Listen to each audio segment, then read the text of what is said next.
Hello, everyone, and welcome back to another episode of The Push with Nick and KP. We are here to discuss the upcoming PLE that is, of course, Wrestlepalooza, set to take place this Saturday on September 20th. This is the very first. This is supposed to be a huge monumental event, the first event with ESPN. For those in the States, you have to now purchase or sync with your cable to even access the event. If you don't have cable, you get to spend a $30 a month fee.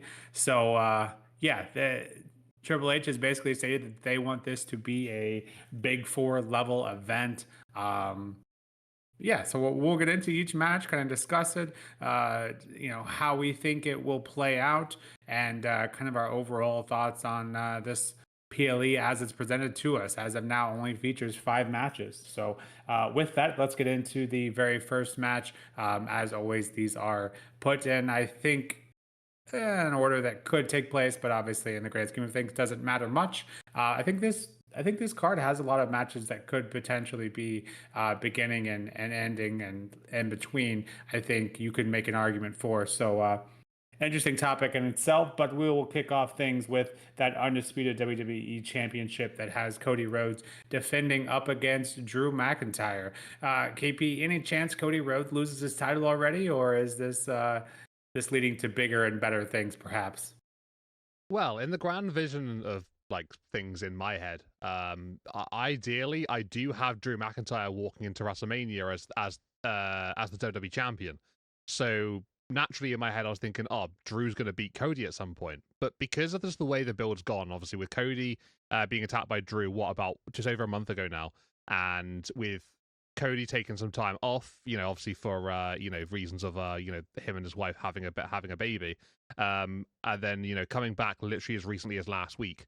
I just feel like there isn't really much. There is build to it, but there isn't as much like one-to-one build. It's been very much start the build, put Randy in as like a little gap filler, and then Cody can come back and they continue where they left off, sort of thing, and they can just like quickly go up until the PLE.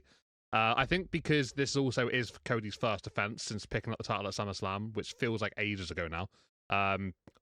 Because it's the first offense, I feel like we're not going to have them take the title off of Cody, this soon, are we really? So he's the golden boy, the poster child for a reason. So I would say right now, probably not for Drew McIntyre.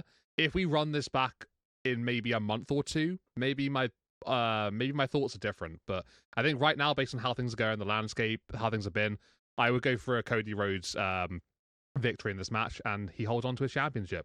What about you, Nick? Do you think any different to me, or are you basically on the same wavelength? So yeah, I do think it is too early for him to drop it. I was actually kind of surprised that he got it back in the first place. Um, an interesting kind of bit between a lot of these matches is that I think there is potential for lots of interference.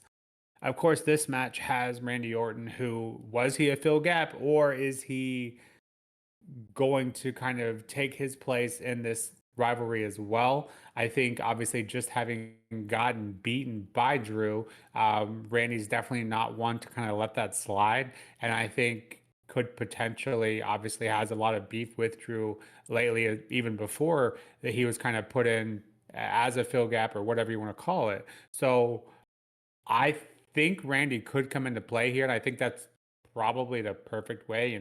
Me advocating for interference, I know is strange, but I think that is kind of the perfect way to either push this and or add something else to it. So I'm hoping we get a clean match here, but I wouldn't be surprised if Randy does come into play here to kind of further this feud. And I think Drew deserves a big feud with Cody.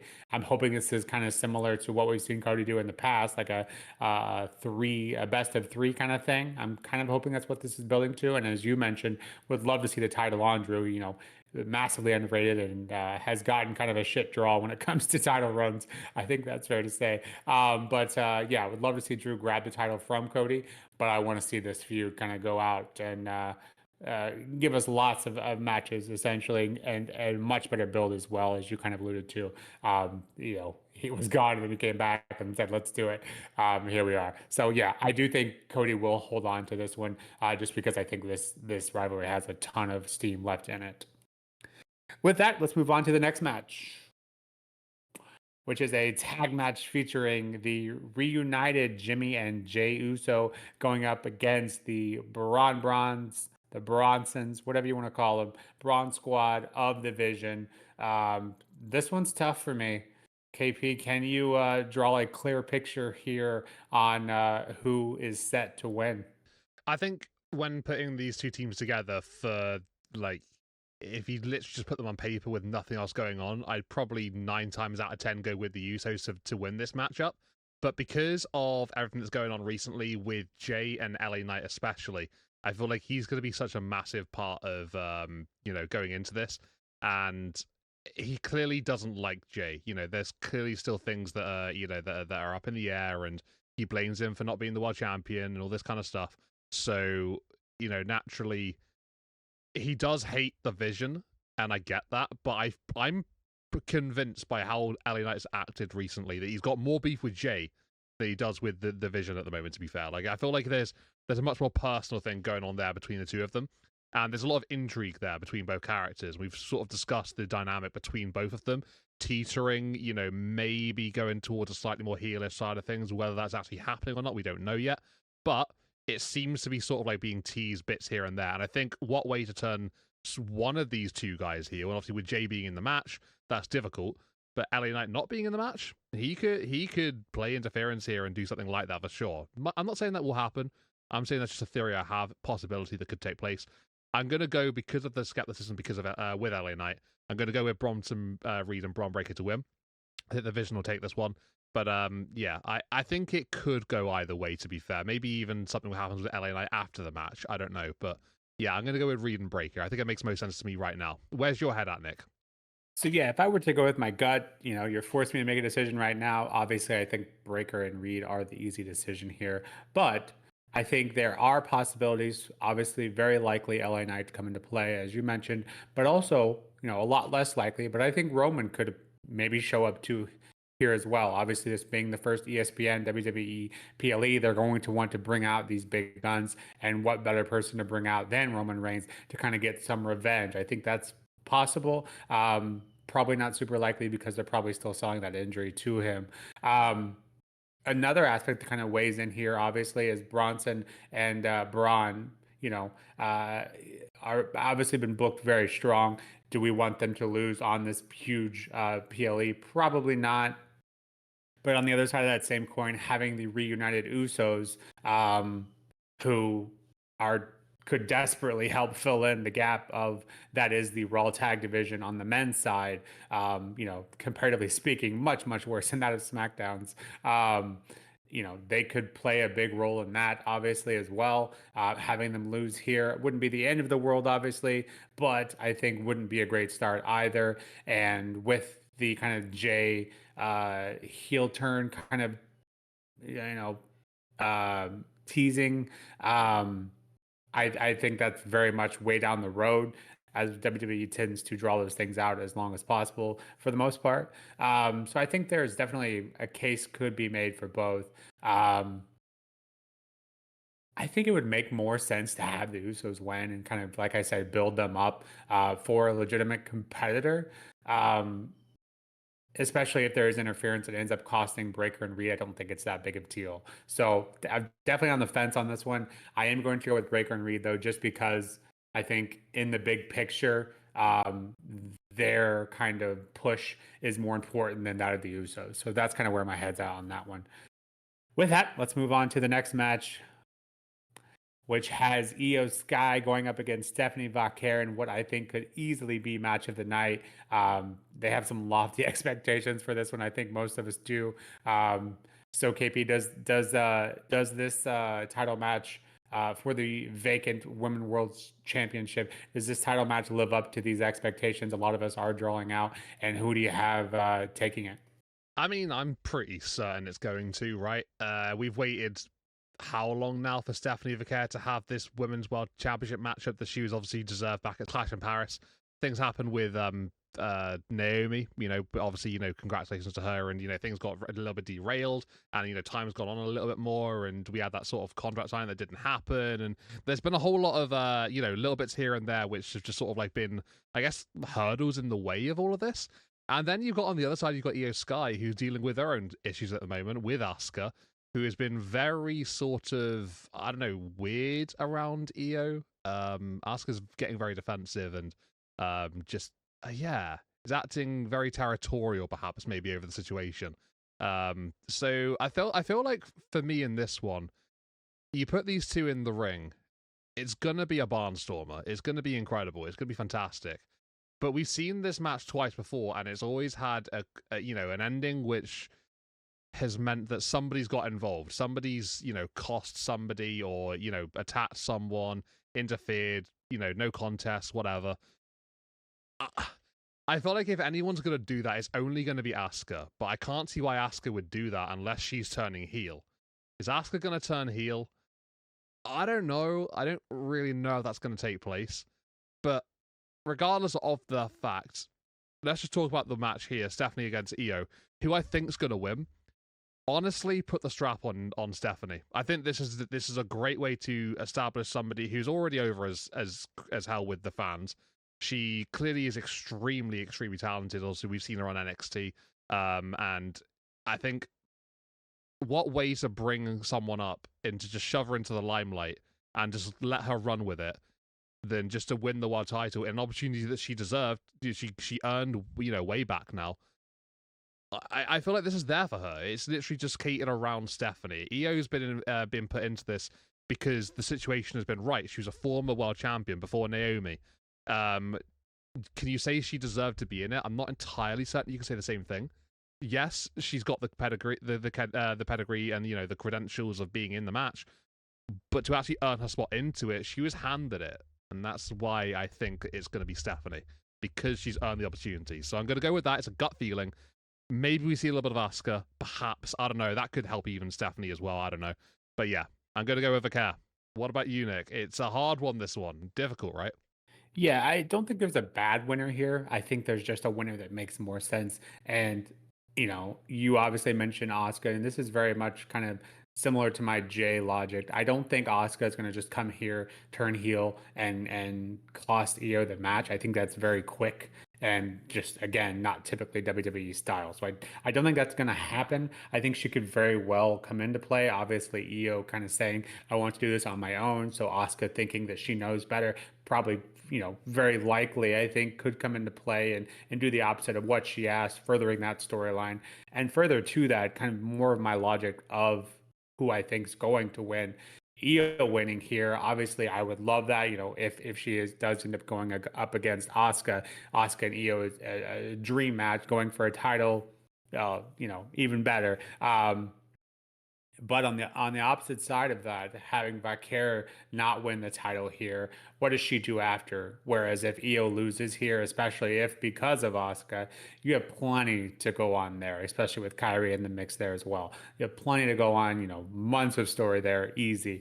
But Vaquer losing here, kind of what we've seen so far, she kind of hasn't been around that much. So I'm worried if Vaquer isn't going to win here, that she could kind of get lost in the shuffle again. So similar to you, I do think Vaquer winning here is just the best for business, as Papa H would say, to get her that title, kind of rocket her up to the top and kind of establish her, I think, more and more. Io doesn't need another title win. She's already over as much as you can be. And everyone loves her regardless of where she loses here. So with that, I think that is my logic here for picking Vaquer and just putting yet another woman in that main event scene, establishing her with a dominant heel run, kind of similar to how they've done with Tiffany Stratton. I think a very long run for her here can only help, obviously. With that, let's move on to the next match. And I think aside from the Vaquer Io Sky match, this one's probably the one I'm looking forward to most. Of course, this is Seth Rollins and Becky Lynch going up against the returning AJ Lee and CM Punk. Absolutely crazy. We're getting this match in 2025. Still got to pinch myself from time to time, but here we are. We are getting it. KP, who you got coming out on top of this one? CM Punk and AJ Lee. This is the first one I'm like really confident about. Like, obviously AJ Lee hasn't had a match since coming back. Massive return. What a way to completely derail the momentum of a return than to have them lose at the next PLE in the first match. Yeah, it's not going to happen, surely, right? Like, that would be a crazy decision. So, yeah, I'm going to go with Punk and Lee winning. I reckon Lee probably pins Becky to, not have Seth Rollins be pinned. Yeah, and then obviously gives AJ Lee, a very big moment here as well. But I think it just makes more sense. This opens up opportunities. If AJ Lee and CM Punk win, naturally you've then got 2 title matches set ready for the next event. If you have Becky and Rollins win, then naturally you just, I don't know, find a way to prolong this, keep it going. I think it's more natural if it's the other way around. So yeah, Lee pins Becky, and then we get probably, Punk claiming on the fact that, he's just won a match against the world champion. He can play on that nice and easily. And then we probably get AJ Lee versus Becky Lynch for the IC title, and then CM Punk versus Rollins for the World Heavyweight Championship. So yeah, that's where my head's at. I'm pretty confident about this one, pretty clear. What about you, Nick? Are you feeling as 100% as me, or have you got maybe a little bit more that you're thinking about this one? Yeah, it does feel very paint by numbers here, wrestling logic 101, if you will. My favorite theory, though, I just want to mention real quick, is that I see kind of Seth like delivering a stomp to AJ Lee.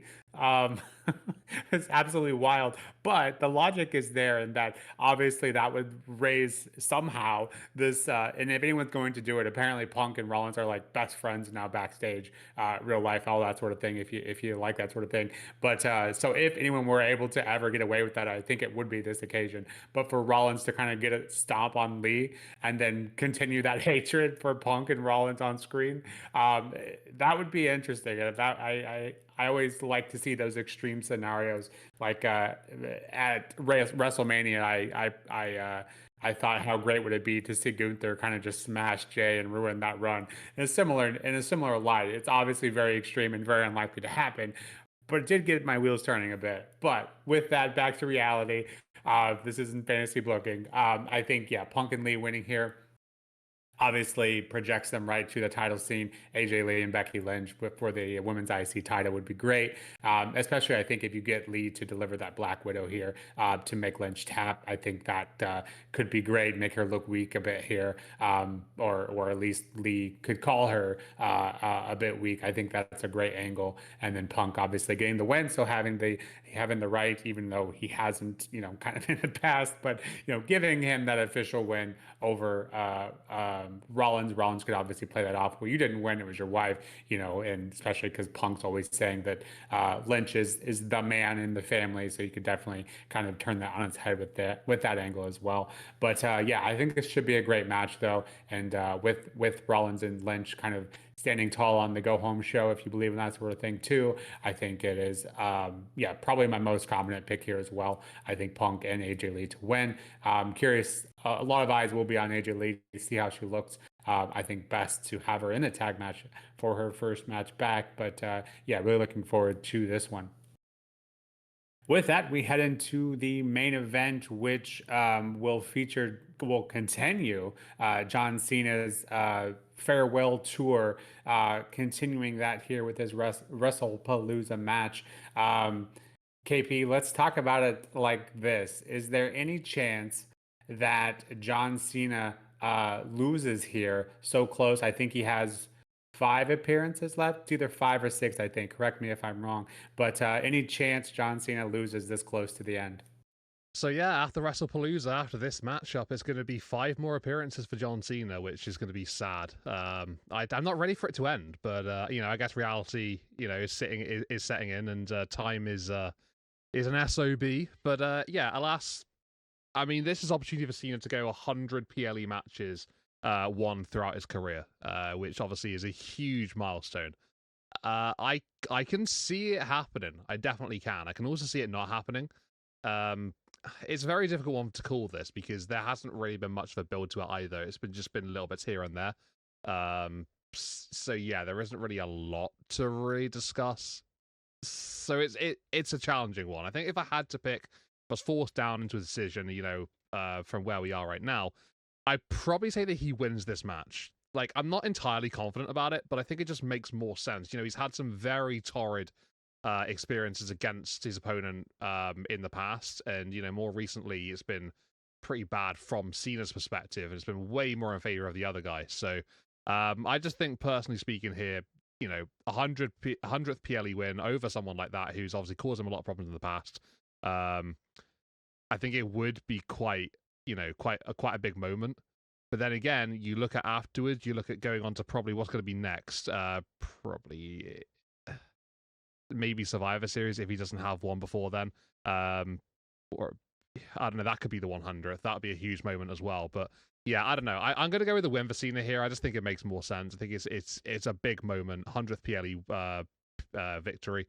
They seem to be sort of like pushing that, and I think he'll get it here and now. So yeah, I don't know. What do you make of it, Nick? Where's your head at here? Do you think that's going to really play in as much, or do you think it's just sort of like something they're sort of putting out there just because reasons? Well, 5 appearances left, and I do believe one of those is Crown Jewel as well. I could be wrong, but off the top of my head, I do think that is accurate. And obviously, a WrestlePalooza getting a 100th win is much better, especially if they're pushing this narrative that this is a huge, monumental, the inaugural ESPN PLE. I think if they're pushing all that, what better way than to have Cena remember this by, in WWE remember this by, then getting that 100th win. I think it's all kind of written in the stars for that. The only way I could see him not winning here is if whoever his next opponent be comes in to cost him. But even with that, I could still see that John Cena kind of overcoming those odds just to further, push him as this huge baby face. So I could see him overcoming those odds and then getting revenge on whomever that is at the next PLE. So I think because if I remember correctly, I don't think he has an appearance between now and KP. Please correct me if I'm wrong. I don't think he has an appearance for between now and Crown Jewel. So I think it's very much you have to set something up. So you obviously could use this huge stage as a setup for that, and then next thing we know, we're at the next PLE with whomever that opponent is. So if that is correct, you don't have much time, obviously. And it's hard because so much of this farewell tour kind of feels wasted because of that heel turn that inevitably led to nothing. I know that's not his fault, but it still is. It makes it a bit harder. And I'm not even a huge John Cena fan, but it does make it a bit harder. With that, all that me just blabbering. Yeah, I think John Cena is going to get I think he's gonna get tossed around like a bad habit, essentially. I think he's going to win in that most baby face way, as we've kind of seen with his opponent many, many times.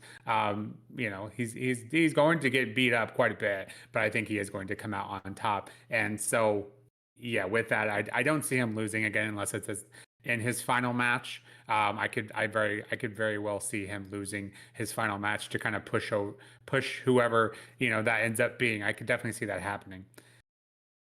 With that, I think we were 5 for 5, all in agreed upon winners, which I know doesn't make for super exciting content, but I think the reactions will probably be much more entertaining in that.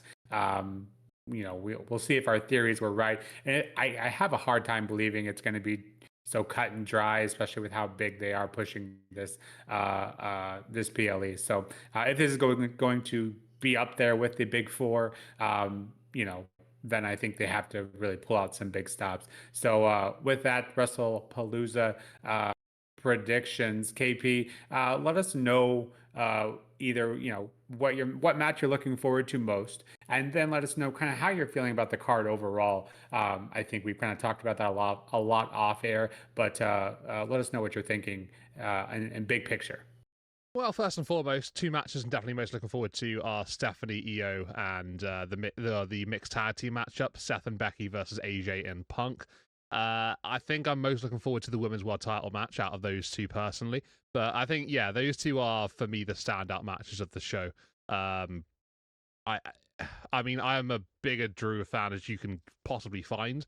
but just because of the situation, I'm not really holding out much hope in that sense. Yeah, I think the card looks okay. It's fine. Off a week of disappointing news in terms of WWE announcements and like PLEs and whatnot in the future. This one doesn't seem to be sort of like oh hey look, have this and have fun. This doesn't seem like that for me personally. Some people are taking like that. Some people are thinking this is their response to to that announcement and putting in something really big like this. This doesn't seem big for me. This seems medium to large. I think I would happily say. It's kind of a stat card in the sense that you got a lot of big names on there, which is great, but I don't know. I think you need more than that. I think you need more than just that, to be fair. So yeah, it's going to be all right. We'll see what happens. Yeah, I'm saying as positive as possible. But yeah, just the two matches I think for me personally I'm most keen for. What about you, Nick? Where's your sort of where do your intentions lie, and how excited are you for it? So just with the build itself, it wasn't super long. The announcement for this PLE was fairly recent. I believe it was like a month, maybe a month and a half ago at most. Which WWE builds and comparatively speaking, sometimes are just that. Even the way they schedule them, we often have short builds. But with the John Cena match, just an absolute shit build, to be honest. So I have that one. In terms of the match I'm looking forward to most, definitely will be Io and Vaquer. And the mixed tag match as well. But I think Jimmy and Jay and the Vision, I think, could be a really good match as well if they give that time.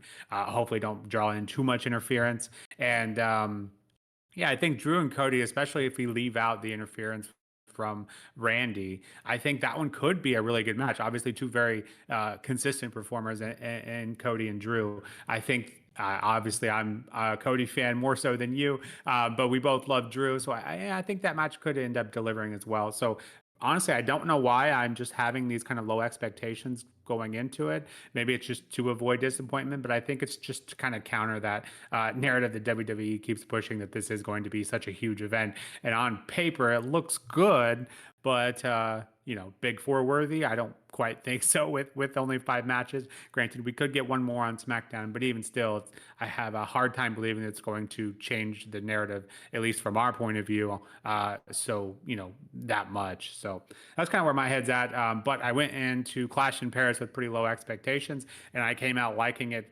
quite a bit. I think if I remember correctly, I thought it. I think I liked it a bit more than you did.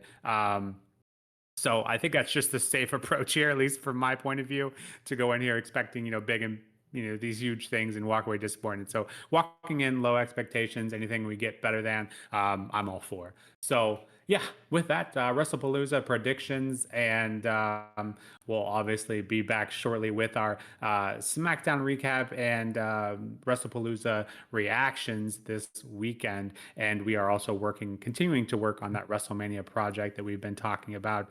Within the week, we'll start releasing content for that. So super excited for that. Lots of things going on over here at the Push.